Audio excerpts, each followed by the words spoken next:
Hey yo, what is going on guys? Cash and Clean here, and for today's video I just wanted to talk about the best classes that you can main in 2024. I'm a little bit behind on making this video and I just wanted to talk about all the classes that you guys can main, but at the end of the day it's just basically whatever you guys have fun playing with, because if you don't have fun playing the class then you're most likely just gonna quit, play a different game, and then all your grinding that you did on Trove will just be for waste. So I'll talk about the good classes, I'll talk about some fun classes, and then at the end you can just choose which one you want to play. So starting off with some DPS classes, we have Solarian and Boomeranger. So if you want to do some serious damage, you want to build yourself a Boomeranger. Now it's pretty easy to build one compared to a Solarian. Solarion's really good too. It's more consistent with its DPS, but you do need a few key aspects with it. You want to be using your ultimate and you want to keep your energy at an all-time high with Solarian. And there's a little bit more thinking involved with it. With Boomeranger, you can just get a sword, you can just swing, and then you can just use your ultimate.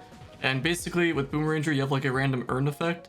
And you can literally just get like a giant Chuck Pinzo just fighting for you. Like like the abilities that he has is kind of insane. I've fought some Iferas in deep delves before. If you don't know what Ifera is, it's the U10 Leviathan. And I basically just straight up one-shot the thing. Now Solarian can't really one-shot like Boomeranger can, but Boomeranger isn't very consistent because you have to get that ability and it's basically just random on what you end up getting. You can get something that does super high amount of damage or something with a little bit lower amount of damage, but it's still a lot. So those two classes for DPS is still really good. Ice Age is still up there for like if you have groups of enemies. And a while back, so many classes got like so many nerfs, so I can't really tell who's at the very top right now. But as of right now, Boomeranger, he's pretty easy to get. He's one of the free classes that you can unlock. And then there's Solarian, which is a little bit more time consuming to get, a little bit harder, but those are going to be your main ones. Next up, we got Shadowhunter here. Now you can see me farming with him in the background. He's pretty consistent, pretty easy to play, if you have like a lazy grind set, then this is the character for you. You can play this class pretty easily. If you use your dodge ability, you get a little bit of a movement speed bonus, so that's pretty fun.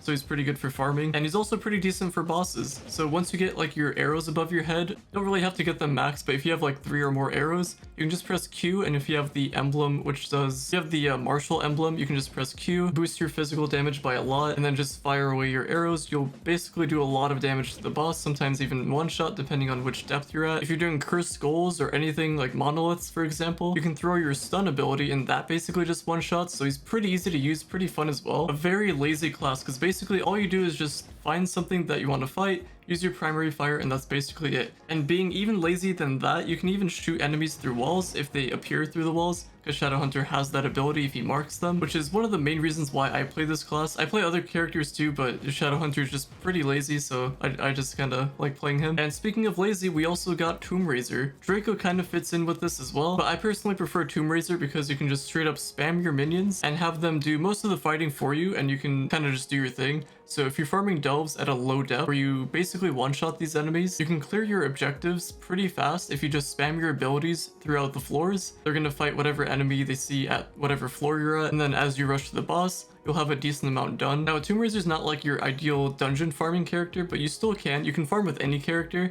It's just some characters are better than others. Like if we take Candy Barb, for example, you can get the Spin to Win ring ability, and you can go on and farm with him. But if you don't want to rely on a ring ability, then the classes that I mentioned are going to be good for you. Now, there are other classes like Neon Ninja, Gunslinger, stuff like that. You can use them. You can farm with Neon Ninja. You can do maybe bosses with Gunslinger if you really want to. But at the end of the day, there's just other classes that are better than them at doing what you want. But if you're having fun with them, then that's the most important thing. You should go on and play that class. Because at the moment, Fey Trickster is pretty terrible. You can farm with Fey Trickster. It's not really the best for bosses. And especially if the game is laggy, you're not going to have a fun time on Fey Tricksters, so I don't really recommend the class. But if you have fun playing them, then go ahead. There's nothing wrong with that. But I personally wouldn't play that character. Not the best for farming, not really the best for lag either. And speaking of lag, a character that is pretty good when it is laggy is Revenant. Usually your physical damage characters that actually make contact, so not Shadowhunter, but Revenant, for example, when you swing or use your little spike spear things that come out of you, those are going to be really good in lag, because you know how sometimes you'll like teleport all over the place, sometimes you'll take damage for no reason at all.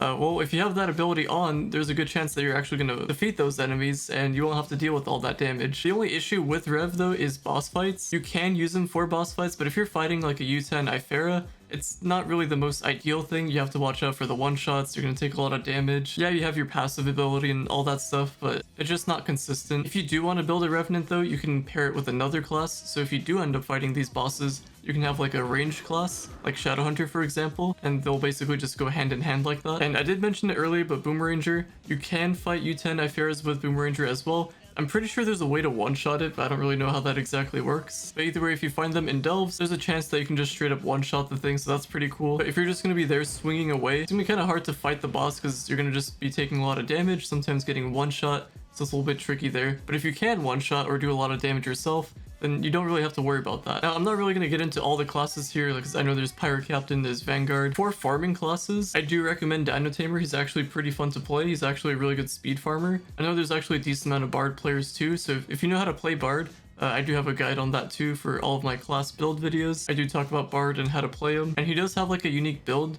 You can build him the way that I did, but he's gonna be pretty good. Neon Ninja is a fun class. I can agree with a lot of people. He is a pretty fun character to play, but if you don't have him built, he's just not gonna do as much damage. Because if you're brand new to the game, you're probably gonna do a lot of progression stuff. So you're not going to be like at the top instantly, where you can just give your other classes specific gems, gear, and whatnot. Neon Ninja will be a little bit of a struggle if you do that, but if you do build him properly, you can make him into a pretty decent speed farmer. You could use the Vanguard as well, but I personally don't really like playing him. He's not really as fast as other classes consistently. I did mention this a little bit, but Candy Barb, if you have the spin to win ring ability, but if you don't want to worry about the ring effects, then don't worry about playing him. And lastly, I just want to get into like the consistent characters. So in terms of both farming and damage, so if you want to find characters that are pretty good at both of these, not like some may be better at farming than doing boss fights than others, but maybe in the future you'll have other classes available, so if you do need a swap for a specific thing, then you can just do that. But Shadowhunter, like I mentioned before, great all-around class, pretty easy to play, very lazy class. Tomb Raiser, Draco, pretty good all around, not really the best for bosses. Draco I think is a little bit better for bosses. We got the Boomeranger and Solarion. I've actually never really farmed with them, but if you're gonna do U11 towers or ships or whatever the case may be, they're great classes for that. And getting into the other alright consistent ones, it's gonna be Ice Sage and Dino Tamer. I don't really recommend Ice Sage for boss fights. I guess you can farm with them, but it's a little bit tricky to farm with Ice Sage. But if there's like groups of enemies that you can get together, then Ice Sage will do a bunch of damage there. And then Dino Tamer, great speed farmer. Alright at bosses as well, and it's pretty easy to loop his ultimate, so you can try to keep that up at all time, the uptime for that. And yeah, that's basically all I wanted to talk about. I know I didn't really get into Pirate Captain. He's pretty decent for bosses as well, but like I said, if you just find a class, or if you see one that you like, just go for that class, play that class, and just try to have fun with it. Maybe in the future video I can go over each class, farm with them for a little bit, and then you can see if you would like that character. But yeah, apart from that, let me know what you guys think in the comments down below. I'm curious on what you guys think about speed farmers, which classes you use for those, which ones that you don't like, specific consistency farming classes. So like I talked about Shadowhunter, I'm curious on what you guys think is a really good consistent farmer. I definitely think Shadowhunter and Rev are both up there for that. And lastly, I'm curious on what you guys think is the worst character, worst class to play. Both unfun and just doesn't really fit into Trove, like doesn't do as much damage, doesn't do much for speed farming as much, best for bosses and best for farming. And on that note, thank you all for listening, watching, viewing, and subscribing, and I will talk to you all later.